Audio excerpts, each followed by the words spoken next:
Вы смотрите «Вести Тимана Сосногорск». В студии Влада Гришаева. Здравствуйте. К столетию Коми выпустят памятные монеты и отремонтируют исторические здания. Об этом через несколько секунд, а пока некоторые темы выпуска. Долой автохлам. Какая ответственность предусмотрена для владельцев брошенных автомобилей? Главное – безопасность. Депутаты Совета города и района проинспектировали детские площадки. Забота о поселке. Жители Поляны в День охраны окружающей среды вышли на субботник. Подготовку к вековому юбилею республики обсудили в ходе заседания рабочей группы по подготовке и празднованию столетия Республики Коми под председательством вице-премьера регионального правительства Натальи Михальченковой. Одним из мероприятий, приуроченных к юбилею, станет выпуск Банком России памятной монеты, посвященной столетию образования Республики Коми. Планируется отчеканить 3000 памятных монет из серебра номиналом 3 рубля. Часть монет будет использоваться в качестве сувенирной продукции при проведении праздничных мероприятий. Остальной тираж предложат одному из коммерческих банков для реализации населению. Также к юбилею республики запланирован ремонт ряда объектов культурного наследия и зданий, находящихся в республиканской собственности. В Сосногорске продолжается реализация программы формирования комфортной городской среды. Итогом прошлого года стало благоустройство 6 дворовых территорий и реконструкция сквера Победы в городе и по одному двору в Нижнем Одессе и Войвоже. С чего стартовала программа в этом году, в нашем материале.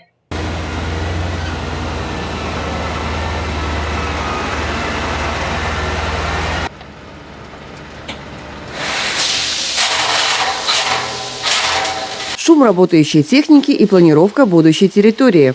Так теперь начинается утро в доме 2А по улице Первомайской. Этот двор стал первым в этом году, где начались работы в рамках программы формирования комфортной городской среды. И выполнить здесь предстоит немало. В рамках этой программы планируется по Первомайской 2А провести асфальтирование придворовой территории, осуществить асфальтирование подхода к подъезду, благоустройство тротуара и оформление бордюром. Плюс еще оформить зеленую зону, то есть благоустроить с 2 сторон. В этом дворе, говорят жители, благоустройства не было никогда. Пешеходы и автомобилисты зачастую мешали друг другу. Выйдя из подъезда, можно было запросто натолкнуться на заезжающий во двор транспорт. Теперь ситуация должна кардинально измениться.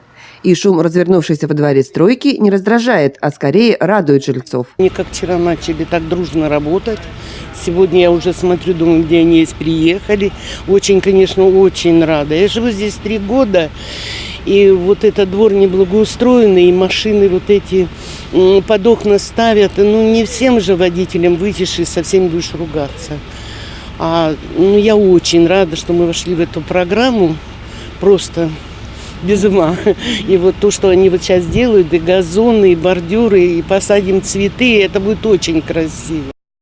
В этом году запланировано благоустройство еще одной дворовой территории. В своей очереди ждет дом номер 40 в 5-м микрорайоне. Отметим, что в рамках программы в Сосногорске в этом году будут благоустроены и 2 общественные территории. Это сквер влюбленных в 6-м микрорайоне и сквер с гномами в железнодорожной части города. О том, как будут проходить работы и как преобразятся и дворы, и скверы, мы обязательно расскажем в нашей программе. Елена Двожик, Евгений Юрин, Вести Тимана, Сосногорск. Безопасность детей – одна из тем, которая всегда остается в центре внимания. Особенно актуальной она становится в летние каникулы, когда у ребятни появляется больше свободного времени и проводят они его во дворе. Уже традиционно в начале лета депутаты районного и городского советов проводят акцию по осмотру детских площадок на предмет их комфортности и безопасности. Антон Апраксин в акции участвует впервые, ведь депутатский мандат он получил только весной этого года. Говорит, что осмотр площадок – дело нужное. Во-первых, для благоустройства дворовых территорий, где наши дети могли бы в более-менее хороших условиях гулять вместе с родителями. Все-таки живем в 21 веке уже, пора расти. Во дворе дома номер 21 в 6-м микрорайоне детскую площадку теснят автомобилисты. Ограждения позволяют обезопасить маленьких жильцов от автотранспорта. Однако на самой площадке оказались опасные места. Качели, на которые дети должны качаться, не соответствуют. Очень острые углы, в которые можно получить травму различной степени. Вот, также там колодцы, они не огорожены, а тут же гуляют дети. Также может заехать машина. То есть тоже необходимо их огородить и более-менее благоустроить, чтобы было видно, что там опасная зона. Ну и сама площадка вообще, скажем так, не благоустроена. По словам депутата, устранить нарушения возможно, тем более, что дело касается самого главного – безопасности детей и подростков. Такого же мнения и депутат городского совета Андрей Зверев. Установка и строительство таких площадок – это только половина дела. Потому что эти площадки, они постоянно находятся в процессе эксплуатации, ими пользуются дети и жители с маленькими детьми. Поэтому они нуждаются в своевременном уходе, в своевременном ремонте. И цель вот этой проверки – это как раз выяснение нынешнего технического состояния, состояния элементов и необходимая, может быть, доработка каких-то площадок, оснащение их дополнительным оборудованием. Информация о выявленных нарушениях с фотоматериалами будут переданы собственникам или управляющим компаниям для устранения недостатков. Елена Двожик, Наталья Максимова и Евгений Юрин. Вести Тимана, Сосногорск.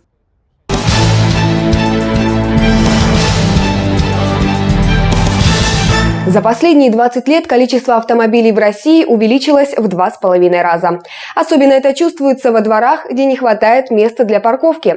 Осложняет ситуацию и так называемый автохлам – бесхозные или брошенные машины, которые буквально врастают в асфальт, чем значительно портят внешний вид городских территорий. Как бороться с этой напастью, узнала наша съемочная группа. Владелец авто утратил интерес к своему имуществу и не использует его в течение длительного времени. Многим горожанам знакома такая картина. Обычно такие машины стоят полуразрушенными, обладают некрасивым внешним видом, а нередко вовсе стоят без колес или дверей. Отсюда возникает вопрос, как избавить территорию от подобного автохлама. К нам поступают обращения жителей граждан, которые обращаются с тем, что приезжают погулять в сквер, фонтан «Белка» с шишкой, и им негде припарковать собственный автомобиль. Ввиду того, что здесь находится очень большое количество брошенных автомобилей, которые занимают место, это муниципальная парковка, общегородская земля, предназначенная для всех жителей нашего города. Также ввиду имеющихся здесь брошенных автомобилей мы не можем произвести подметание данной территории, механизированное, очистку. Всему этому мешают брошенные автомобили. Просто так взять и убрать чужое авто самостоятельно нельзя. Может объявиться его собственник и предъявить претензии. Первоначально надо убедиться, что оно действительно брошено владельцем. Брошенными автомобилями признается техника, которая имеет вид давно не эксплуатирующийся. Это и спущенные колеса, это отсутствие каких-либо элементов, отсутствие номерных знаков, потому что отсутствие номерных знаков показывает признак снятия с регистрационного учета. Передвигаться без автомобильных госномеров на территории города запрещено. То есть это и основные признаки того, что данные автомобили не эксплуатируются своими собственниками. Они брошены, они поставлены здесь на постоянное хранение. Официальным документом, а именно порядком работы с брошенными автомобилями, установлен срок, что на одном месте техника не может находиться неподвижной более 30 дней. За это время она признается оставленной своим хозяином. Также брошенными считаются те, чьи владельцы не найдены или которые отказались от транспортного средства. Мы хотим собственника предупредить, что есть постановление администрации о брошенных автомобилях. В случае выявления такой техники будет производиться ее эвакуация с дальнейшим предъявлением расходов собственникам.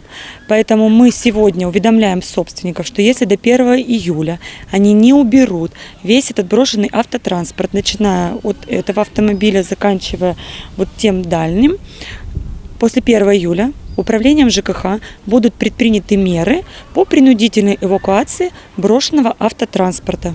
Отметим, что данные меры будут предприняты не только к этой общественной территории, но и к другим объектам на территории города.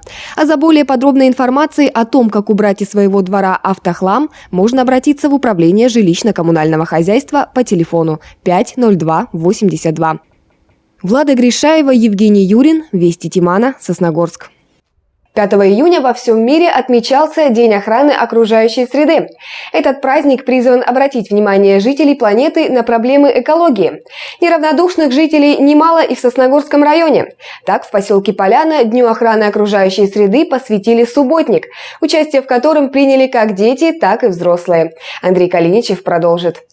Для жителей Поляны забота о чистоте своего поселка – привычное дело. Несколько раз в год наиболее неравнодушные сельчане выходят на субботники по уборке территории. С каждым разом полянцев, желающих проявить заботу о своей малой родине, становится все больше. Это ежегодная наша акция с привлечением жителей, а также детей населенного пункта. Ну, данная акция, естественно, необходима, потому что каждому хочется жить в чистом поселке, в чистом населенном пункте. И, конечно же, мы делаем своими усилиями поселок чище, людям и приятней, гостям нашего поселка. Один из участков проведения работ – центральная детская площадка Поляны. Как отмечают участники субботника, основная задача мероприятия – не только навести порядок на объекте и прилегающей территории, но и привить местной молодежи чувство ответственности за сохранность окружающей среды. Конечно, нужна уборка территории. И желательно бы почаще, конечно, такие субботники, потому что мы здесь живем, нам здесь желательно в чистоте. И поэтому и привлекать еще, и детей наших, и внуков желательно бы, чтобы помогали, приобщались к труду. Я думаю, что они нужны в целях воспитания и в целях гигиены, антисанитария же на поселке. После зимы вообще был кошмар. Поэтому детей надо, наверное, приучать с малого возраста уже, чтобы не кидали фантики, не кидали эти пакеты, которыми вся дорога, все засорено у нас. Юные жители Поляны доказали, что готовы своим трудом внести вклад в благоустройство поселка. К субботнику они подошли так же ответственно, как и взрослые. Если жить там, где грязно, это для своего здоровья вредно. И самим неприятно ходить по мусору и дышать этим. Также участники субботника навели порядок на территории, где уже скоро будет обустроена новая зона отдыха. Мини-сквер в центре Поляны появится в рамках проекта «Народный бюджет». Работы по укладке брусчатых пешеходных дорожек и установке скамеек начнутся в июле. Из поселка Поляна Андрей Калиничев и Евгений Юрин, Вести Тимана, Сосногорск.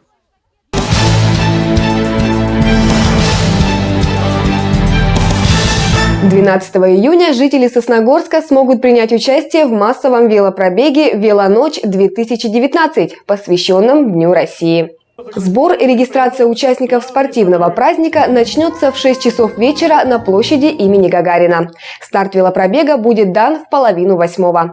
Велосипедисты проедут по центральным улицам Сосногорска – Ленина, Орджоникидзе, Дзержинского, Пионерской, Вокзальной, 65 лет Победы и Восточной.